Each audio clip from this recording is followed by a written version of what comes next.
Hello mga suki! Another day, another journey ng ating hanap buhay at ang ating mga master mechanic. Ayan po, meron po silang gagawin ngayon na Honda Click. Sumabog po kasi ang makina ng motor niya, kaya lahat mapapalitan lahat ang kanyang mga pyesa. Yung black po niya, JBT Black, pinalitan po yan.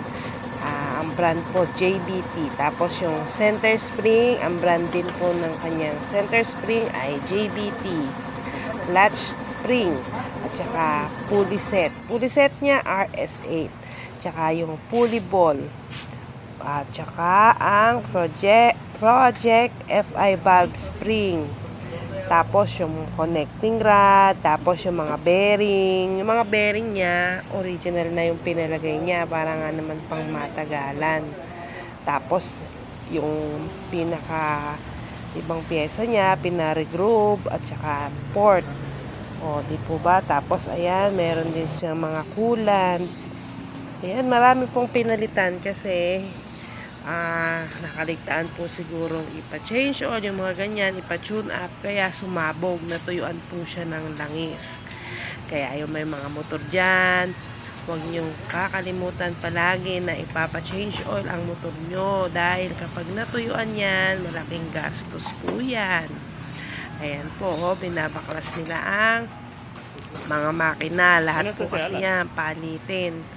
Talagang yung makina po ang ayusin nila dahil sumabog daw po.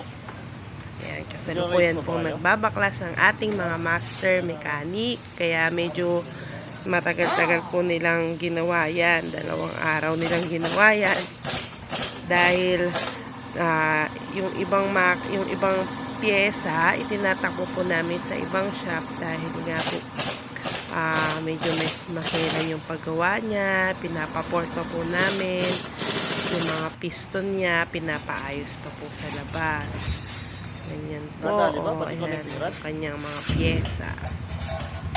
Sa mga gusto pong magpagawa, dito lang po tayo sa De Asis Motorcycle Parts sa may Cantarilla, Batipuente, Cabanatuan City. Ayan po yung makina niya. Isa-isa po nilang babaklasin yan. Kasi po, titingnan nila kung ano pa ang maisasalba nila dyan. Ayan, binabaklas po nila isa-isa. Nagtulong na po sila sa paggawa niyan dahil buong makina po talaga ang kanilang aayusin.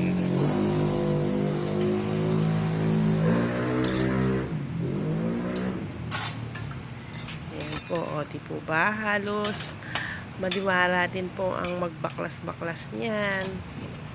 Medyo maselan po ang kanyang gawain. Kumbaga sa tao, medyo maselan ang kanyang kondisyon.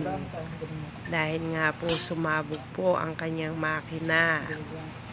Di po ba? Pag ganyan pong sumabog ang makina, medyo masakit sa bulsa ang kanyang babayaran dahil marami siyang piyesang papalitan. Ayan po, tinanggal na po nila ang langis dahil biniyak na po nila ang makina. Tingnan nyo po, isa-isa na lang binabaklas yan. Kailangan po baklasin nila isa-isa talaga.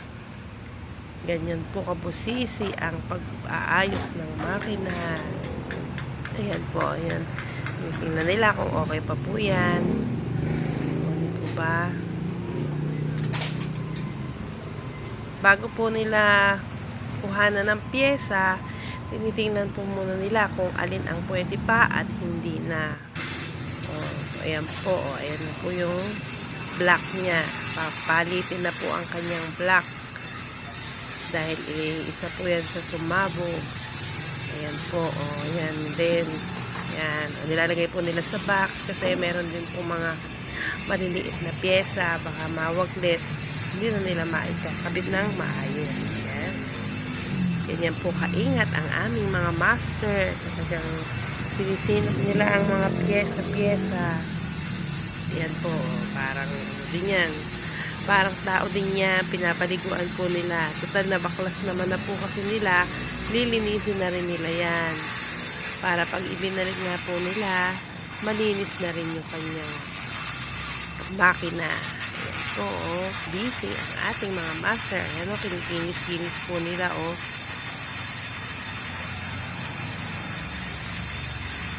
Kumbaga parang ano po yan, sinisingsel ng grinder. Ganyan po kapusisi at ganyan po katagal gumawa ng mga masiselang mga motor. Ayan, kaya medyo matagal-tagal po ang inabot. Ayan po, ayan, ibang mga pyesa niya. O, tingnan nyo po yung kanyang motor. O, ayan po, inabot na sila ng dilim dyan. Ginabi na po sila sa paggawa.